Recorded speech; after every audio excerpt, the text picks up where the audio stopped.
Hi అండి. Welcome to my cuties world. నిన్నైతే మాది గ్యాస్ అయిపోయింది. సో, ఏం చేయాలో తెలియక వాటర్ కెటిల్ ఉంటే దీంట్లో అయితే కార్న్ అయితే ఇలా ఉడకబెట్టేసాను. అదే కాకుండా దాంట్లోనే పాలు కాసాను, టీ పెట్టాను. ఇంకొచ్చేసరికి మా పిల్లలిద్దరికైతే వాటర్ కూడా దాంట్లోనే కాసాను. తాగడానికి అలాగే స్నానానికైతే. అప్పుడప్పుడైతే భలే యూజ్‌ఫుల్ కదా అని అనిపించింది. ఎప్పుడైతే ట్రై చేయలేదు. కాకపోతే ఇప్పుడు ప్రెజెంట్ పద్దాక పక్కన వాళ్ళనైతే అడగను ఇంకా.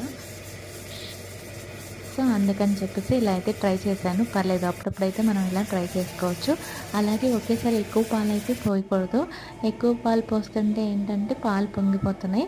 సో, దగ్గరే ఉండి మనం ఆన్ చేసుకుంటూ, ఆఫ్ చేసుకుంటా అయితే ఇలా అయితే చేసుకోవచ్చు ఎప్పుడైనా అర్జెంట్ వర్క్స్ ఉన్నప్పుడు. నిన్న సండే ఇంక మా అత్తయ్య వాళ్ళ ఇంట్లో అయితే భోంచేసాం కానీ, ఈ చిన్న చిన్న పనులైతే దీంట్లోనే చేశాను. ఇంక ఇదంతా అయిపోయింది. ఈవినింగ్ అయితే వెళ్ళిపోయామనమాట. ఇంకా మీకు గనుక నా వీడియో నచ్చితే గనుక ప్లీజ్ సబ్స్క్రైబ్ చేయండి నా ఛానల్‌ని. Thank you.